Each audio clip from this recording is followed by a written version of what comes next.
Welcome to the Land.MBA podcast, where we go deep into the business of land investing.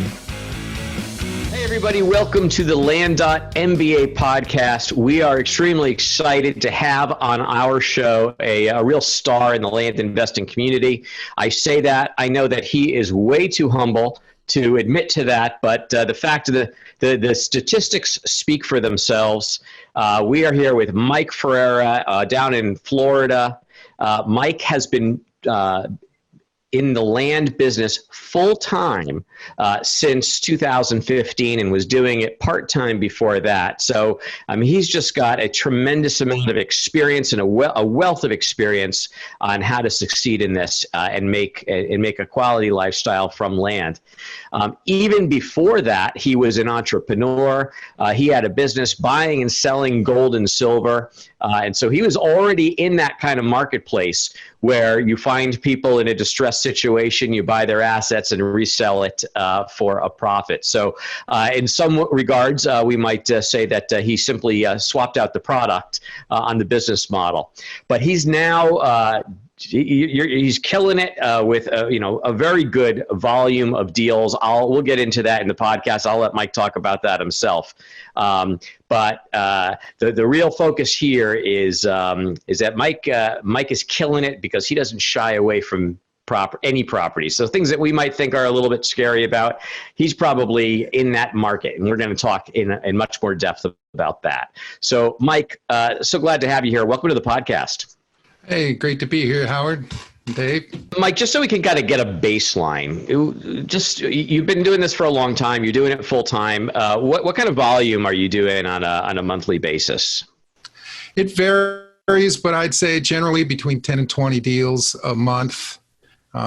Most of them terms deals. I do flip some properties over to other investors here and there, but I do a lot of terms deals. And all in Florida? All in Florida. I'm in Florida. I started the land business doing property in Florida, and it's not because Florida is any better or worse than anywhere else to do this business, but I just have so much here. There is so much land that I've never felt a need to go outside of the state. Yeah, the cool thing about Florida is that one subdivision in Florida can have more properties than entire counties out west. So if you want to run a volume business, I'd say Florida's probably the place to go. Definitely. Especially, I guess, at that lower end. I mean, you could find these massive, this is my understanding, maybe you can correct me if I'm wrong, but prior to 2008, these developers came in and they platted out all these big tracts of land into these like quarter-acre lots. And then 2008 came and, we can't do anything with it. And now it's just perfect for the land investor. Actually, tons of it was platted out in the 60s and 70s. Companies like General Development and other companies came in. They platted thousands and thousands of lots that they had to know would never be built out for decades, but they were just making the money when they could. They made hay while the sun shined, and they made a lot of that hay all across the state. So you just take a good look through satellite images of Florida and you see those rectangles all over the place. And are the roads, are they kind of going back to nature, or are they still there? Well, yeah, some of the areas I know of, and some that are fairly close to where I live, the roads are still there. The county has to mow the roads, even though they're paved, because so many weeds have grown up in the cracks. So they mow the roads regularly. And the lots are all platted. A lot of areas have no utilities at all, but there's people who want them, because someday that's going to be developed and it's going to be great. So there it is. Someday, baby. Yeah, and one interesting thing is, after these development companies had such success putting in roads, and first they started putting in roads and the utilities. Then they realized they could just put in the roads and not worry about the utilities. Then some geniuses said, why are we spending all this money putting in roads? So they just started platting lots. They called them investment acreage properties, and they didn't bother with the roads. The roads are shown on paper, but they said, why even bother putting in the roads? It doesn't matter.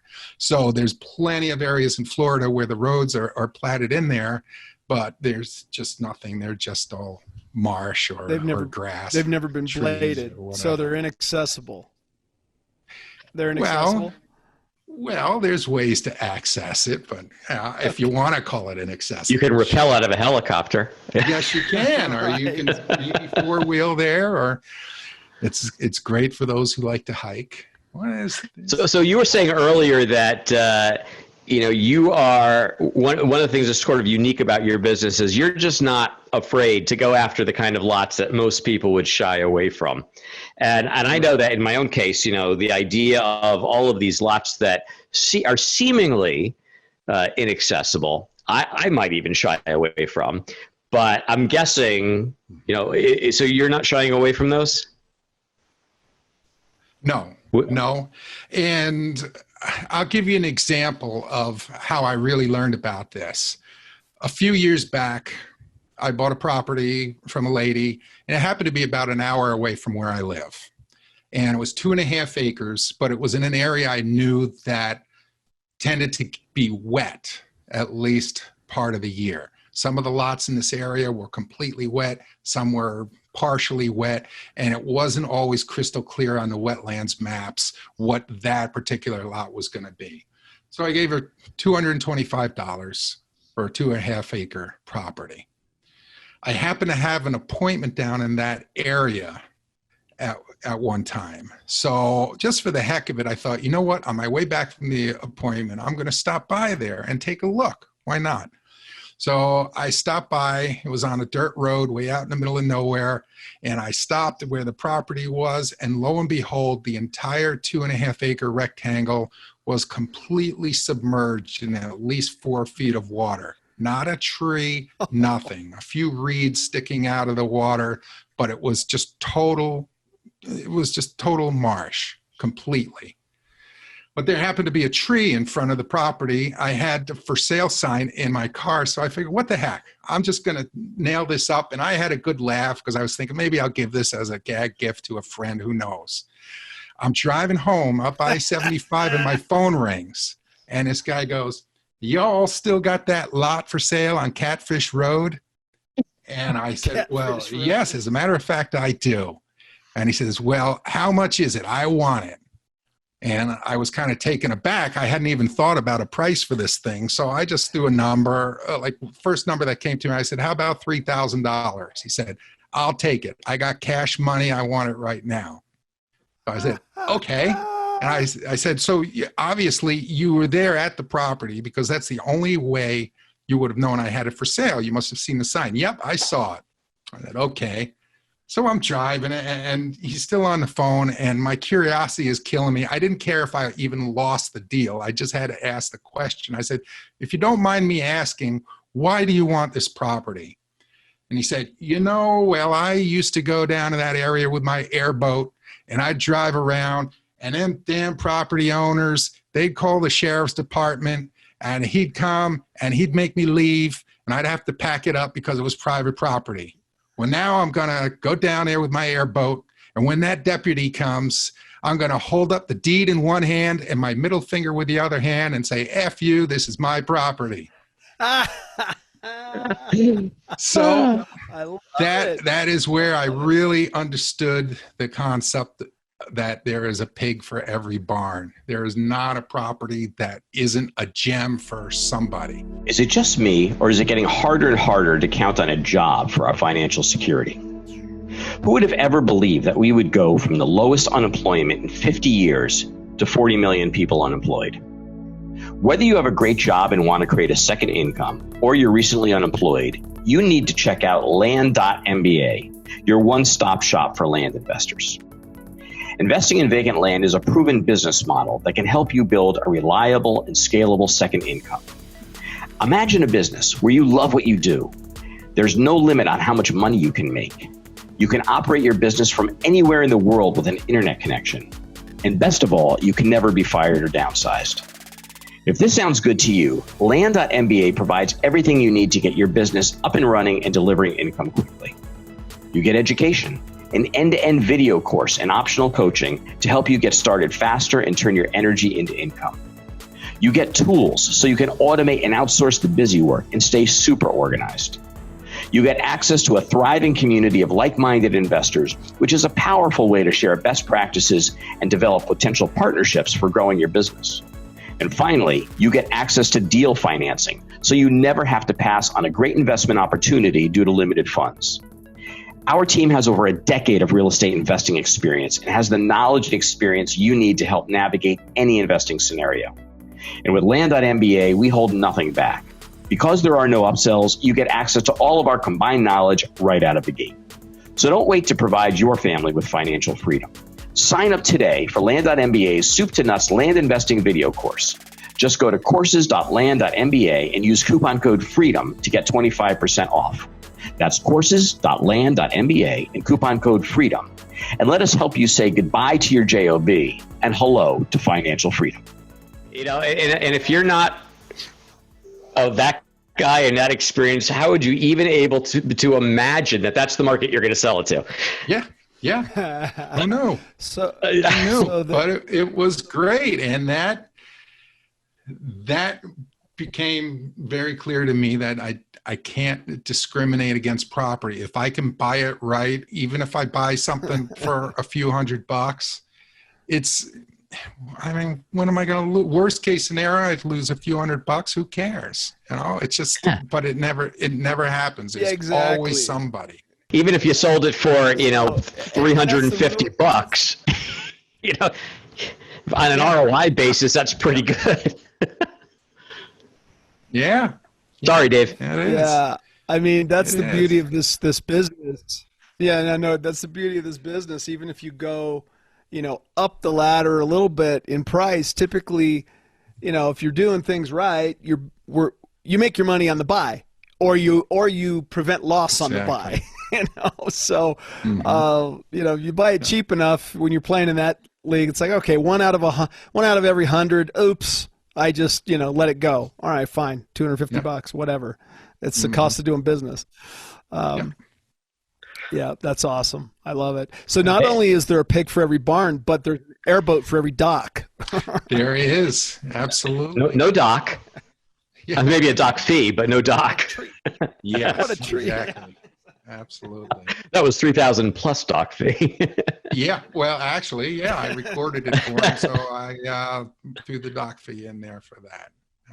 Sweet. And a great example of thinking on your feet, though. I mean, the idea of getting that call must have been like so out of left field. It was like all of a sudden your head has to engage. Like, what's the price? What's the price? And you're driving, trying not to crash your car. Yeah. I love that. So that was a cash deal. Now, what's your split like between cash and terms? It's mostly terms. I'd say at least 9 out of 10 deals are terms, probably more than that. Has it always been that way, or was that did you start out more in cash and make the migration over? For me, somehow it has always worked out fine. I mean, there's of course the problem with doing a lot of terms deals is you can run out of capital. I mean, that's the first thing you think of. But I just have managed in most cases to get enough cash deals here and there without really going out to find them, that it takes care of those acquisition costs. And plus, once you have enough terms deals going that it provides enough of a surplus every month that can go back into the business, that starts helping too. Wow. Right. And how's your default rate? The total income paying down your investment. The default rate is I get maybe average about 5 defaults a month. So it's quite a default rate, I suppose. And there are properties that I have that are on their 7th or 8th buyer at this point because they cycle through. So a lot of them, especially it seems certain areas are more geared to it for one reason or another, I guess the clientele. But so a lot of these properties are almost like rental properties because I know they're just going to keep going and going and going. I get the new down payment and doc fee every time. So that's fine as well. I don't look for it, but it happens. Well, it sounds like after all this time that you've got some kind of, you probably have developed some kind of a marketing and sales machine because you know your market, you know the kind of properties you're selling, you know the kind of people that are buying it. So, what's the typical time frame between when you put a property on the market and when it sells, like on an average? I can tell you that if I have something around for 30 days, I'm very uncomfortable. I don't like it. I'm usually aggravated and feel that something's wrong. A lot of times, because in general, I do a lot of the same areas over and over again, and I have my buyers list. I think I've got about 25 to 2,600 people on a buyer's list right now. I sell a lot off my buyer's list because maybe last time I had a property in a certain subdivision, they just barely missed it, got sold. So then the next time I put it out on an email blast, they'll scoop it up. So there's a lot of times I only have a property for a matter of hours before someone's gone on my website and checked out and paid their down payment and doc fee. That's great. I love that. Yeah. I love that. So and that's another thing. Oh, sorry. Go ahead. No, that's okay. Go ahead. Yeah. One thing, because of the nature of a lot of the properties I have, and they're kind of a lower barrier to investment, I guess you'd say, with the lower down payment and the doc fee, I'd say the majority of my terms customers, I have never had any prior contact with until after I've discovered that they've checked out on my website. No calls, no emails, no endless Facebook Messenger messages. They just appear. For some reason, usually around 2 a.m., they like to do their buying. So I cater to kind of an impulse buyer of land a lot of times. I love it. So have you worked on the SEO of your website so that they find you, or are you advertising your website? No, I advertise it in, the usual places, Facebook, Marketplace, and the various buy-sell groups that are in the local vicinity of where the property is. Craigslist, I'm on Land Flip, Land Moto, and then I just got started back again with the various CoStar websites. I was off of there for a while because they irritated me, but I'm back on just for the heck of it now. And that's basically it. I just make sure in any marketing I do that I try as hard as I can to drive people to my website. And when they go to my website, they get a pop-up to sign up for the email list and just take it from there. Nice. I like it. So, Mike, your business then is, it sounds like with, you just build in the business model of, look, we're just churning all the time. Make it easy for people to check out. It's a easy price point. So you're not doing a lot of work on the sales side and chatting with people on Messenger, so I can understand why that is you probably don't have that much need for a VA, and you and your wife can handle it, and you just build that into your mix. Right. And then, so, I mean, a lot of people don't like that, but, and I have kind of a hybrid of the two. I mean, I kind of go up the ladder a little bit on price point, and I don't do a lot of the cheap stuff, although I have done some. And, a lot of people just don't want to deal with that. But I think when you build it into your business, once you've done put the marketing template out there and everything, if it defaults, like for me, I just tell my VA, relist it, and then, but that is kind of interesting though, how you've got, I have a couple of properties that have turned maybe 3 times, but that's interesting a lot that you've got that many properties that have turned 7 or 8, but it's just a system. It's like a rental property, right? I mean, it sounds like it's part of the business model at this point. Yeah.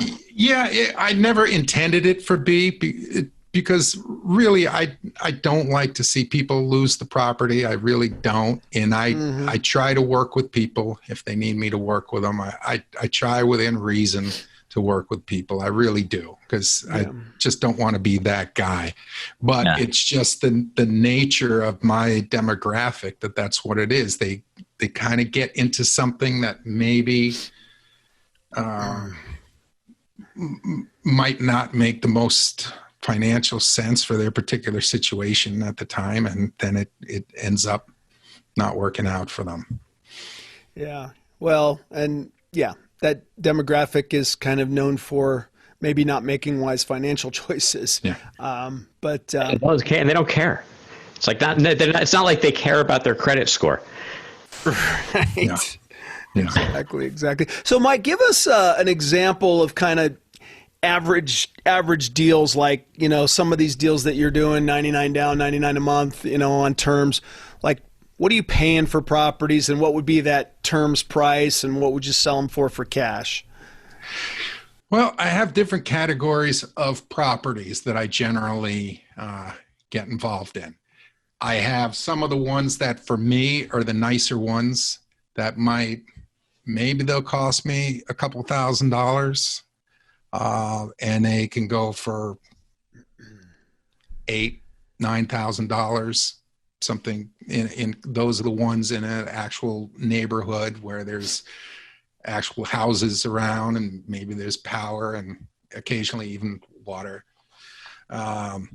Then there's kind of the abandoned subdivisions with the streets there, that maybe $900, $1,000 and then sell for $3,500, $4,000, maybe more, just depending on the location and the attributes of that particular lot.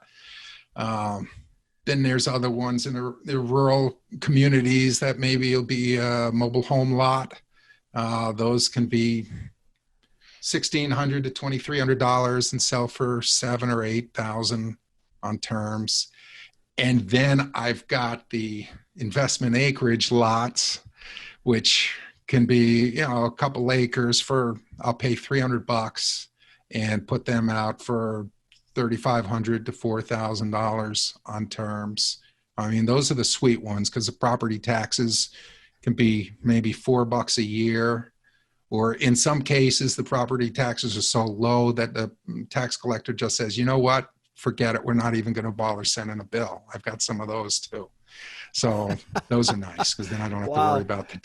I wish my tax collector would say that. Plus, you could probably get enough between down and dock fee. You're out. Yeah, it's back. It's back already, because if I pay $300, I charge $99 down, $199 dock fee. There I am. Yeah. So the rest is just on some of those higher terms deals where you're paying $1,000 or $2,000. What kind of down are you able to get? How fast do you see capital back? I still go low on the down. Generally, I'll still do like $199 on the down, because I want the interest. I want to make that interest rate. I charge 16%, which is a pretty healthy interest rate. So I kind of prefer not to have a whole bunch of money down. I want to get that interest as much as I can. So when you are talking, or actually, I guess you're barely even talking to people in the sales process. They're just checking out. So I guess that information is available on their website. But in the cases where you do talk to people, does that even come up, or do they just, all they care about is what's the monthly cost? It rarely ever comes up. I think maybe in my whole time doing this, I've had about 6 people ask me what the interest rate was. And then I just say, I say exactly this. I say, hey, I'm not going to lie to you. My interest is sky high, 16%. It's a high interest rate. I get it. But otherwise, it's just not worth my while to finance the property. So that's what it is. And then they say, okay. And that's the end of it. So have you ever read the book, Never Split the Difference by Chris Voss? No, I haven't. I've heard of that one, and that's got to be on my list to read, but I have not. This is my all-time favorite business book that I've ever read, and I've read a lot of them.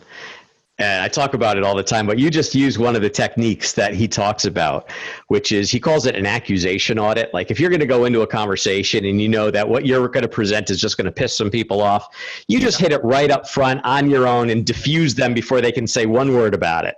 It's great. Mm-hmm. Yeah.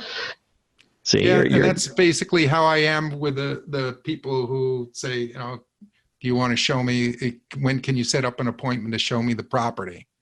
And sometimes if I get too many of those requests in a day, I can get a little snippy from time to time, and I'll just say something like, look, you can get a realtor to show you property, and they can hold your hand and they can say, oh, there's a tree, there's some dirt, there's some weeds, and then you're going to pay double what I'm charging you. So, what would you like to do? This is a wholesale price self-service business. And so there's not going to be much customer service here, but you're going to save money. And that's what I don't candy coat anything. I just say it like it is. I think that right there was worth the price of admission on this podcast. Exactly. That's fantastic. Exactly.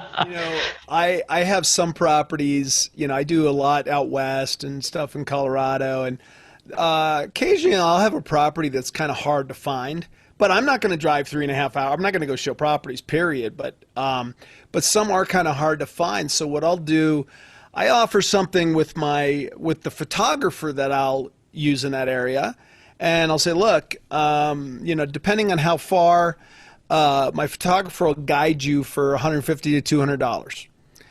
You deal directly with him, and if you buy the property, I'll credit you that money. But usually that's a property I'm selling for, $12,000 to $20,000. So it's I can absorb the $200. And some people take me up on it, some people don't. I had one guy drive around for 2 solid days. I offered it out to him, and he was real stubborn, and it was 2 properties, and anyway, he finally, like day 3, he calls me. He's like, "What's your guy's number?" He bought both properties. Hey folks, my name is David Van Steenkist, and I've been a real estate investor for over 10 years. I've used lots of different tools, but none of them has done for my business what LandSpeed does. LandSpeed covers every step in the land investing process, from ordering mailing lists to marketing, sales, and closing the deal. What I really like, though, is it anticipates my needs. When I think, oh, I wish I had a quick and easy way to evaluate return on investment on a potential property, look no further, LandSpeed does it. If I want to edit a deed after LandSpeed creates it, it can do that too. Most systems just stick you with a PDF that's uneditable, and you got to go back into the system and edit the fields and do whatever you need to do, and it's a real pain in the rear end. LandSpeed simplifies it. If I want to send 1 or 5 or even 40 neighbor letters at the click of a button, bam, LandSpeed does it. But even with all that inherent capability, you get access to LandSpeed Community, you get weekly mastermind calls, and you get the best mailing rates in the business with no volume commitment, which is freaking awesome. Because if I just want to pop one contract to somebody, I don't have to pay $1.50. I still pay the bargain basement rate. And on top of that, customer service is stellar, quick, and they just do a great job. I've been very, very happy, very pleased with it. And look, I've been running my business on LandSpeed for over 2 years. So take it from me. If you're serious about your land business, then check out LandSpeed at facebook.com/landbizautomation. That's land, B-I-Z automation. And if you want $100 off, tell them you heard it from me, David Van Steenkist, on the Land.MBA podcast. The one thing I offer for my customers too is on my website, I use something called MapRight. It's a mapping program that does parcel maps. So you can embed a parcel map on your website is one of the things you can do. But also there you can have a map link that you can give out. And I have that on my website too. And I explain to them, if they open up that link on their phone, they'll be prompted to download a free app. And then when they have that free app, it uses the GPS on their phone and the parcel data from the county on the MapRight app. And they can use their phone to not only get directions to the property, but they can look at themselves as a little dot on the phone, and they can walk the property lines just using the GPS on their phone. So I offer them that, and a lot of people use that for the hard to find property, and that's worked out well. That's excellent. Yeah. So when they're sloshing through water, yeah. After rappelling in, they can know exactly where they are. Yeah, and I take no responsibility for alligator attacks. Yeah.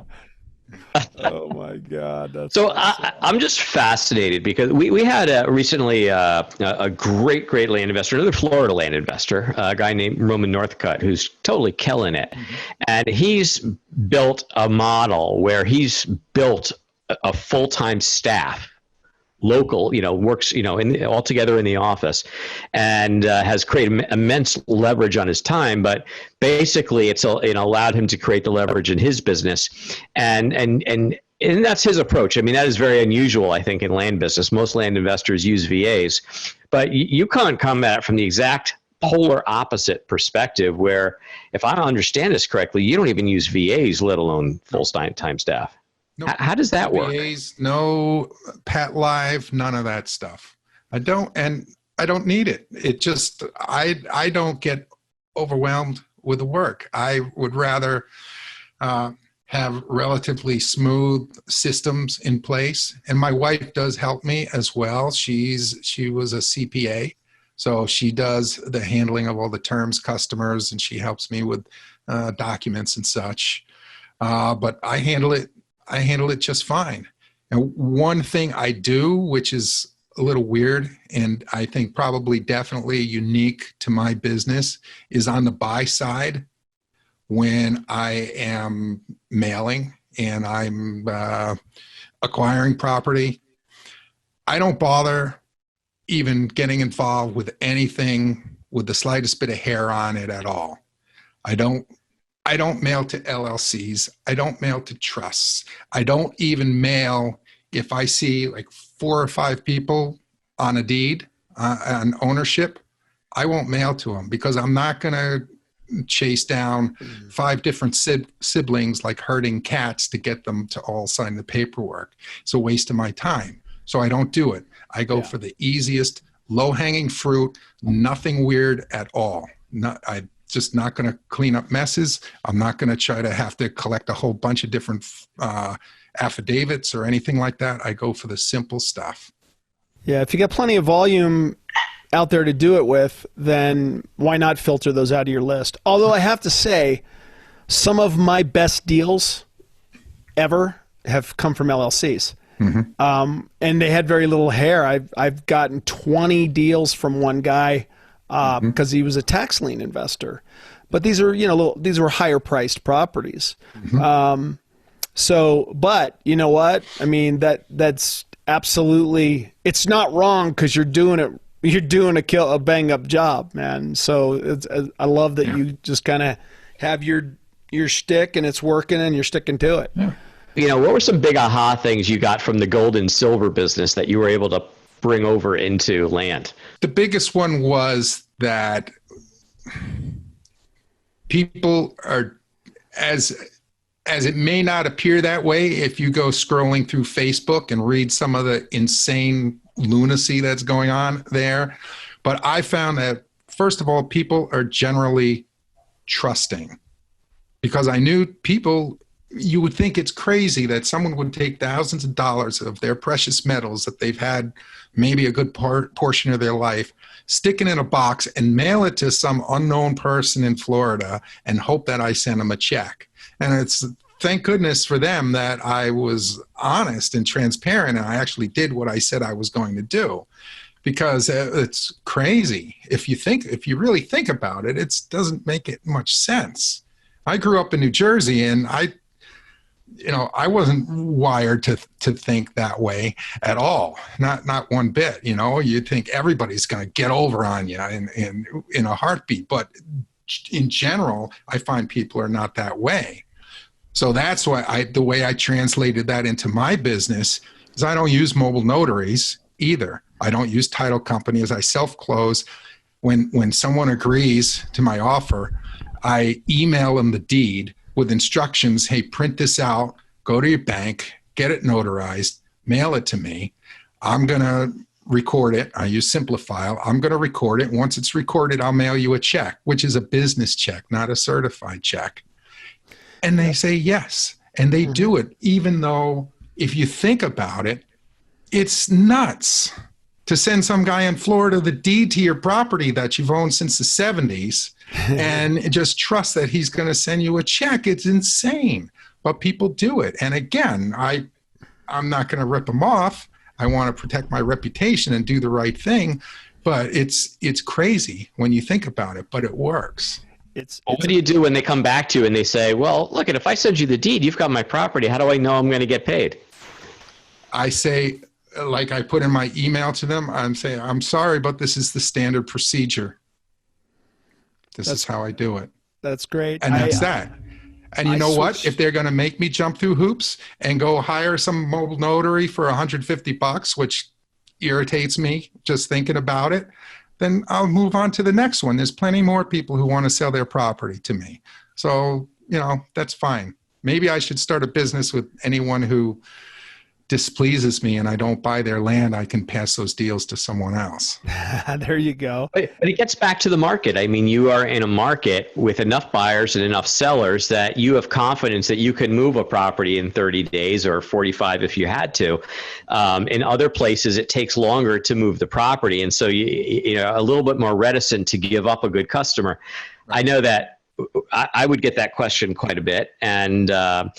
And so what I came up with is I would always introduce it. I'd say, okay, so the way this works, this is our policy is, I'll send you the deed. You get it signed in the presence of a notary. Your bank can do it. Send it back to me and I will cut the check and send it to you. And if somebody comes back to me and they say, well, how do I know I'm going to get the check? I said, look, I understand. I've done business through the internet too, and I can certainly understand where you're coming from. So to help you feel more confident, I have put together an alternative approach. And what we can do is get a mobile notary. I'll send the whole package to the mobile notary. They'll set up a meeting with you and hand you the check at the deed signing. Mobile notaries typically charge about $75. I can usually negotiate it down to $50. I'll just take it off the purchase price. And I make them pay for it. And if you say it in the right way, like, that's my policy. I'm making an exception for you, but I'll do my best to get the cost down, but I'm taking it off the purchase price. It goes so fast. It goes like right over their head. They don't even notice. Yeah. Yeah. I adopted that because I used to use a mobile notary on all my self closes, and it saves, now I don't have to leave my desk. Number one. I don't got to run down and get a cashier's check and all that stuff. Well, I mean, if we do the mobile notary, I do have to go get a cashier's check, but I haven't had to yet.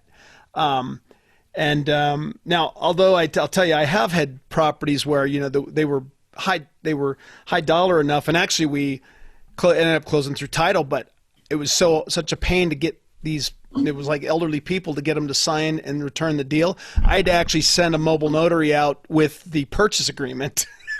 I've had to do that a couple of times, but they were juicy deals, so they were worth it. But yeah, I've adopted that same thing, and I've not had a problem. Like, I'll tell people, you hang on to the hard copy, have your bank scan and fax me or email me the digital copy, and when everything looks good, we can either send you a check, or we can Venmo or Zelle the money to you, whatever you like. Unless they're an old person, they're like, what's Venmo? What's Zelle? Right. And I'm like, we'll send you a check. It's awesome. Well, I think we're getting towards the end of the time here. Dave, did you have any other questions for Mike?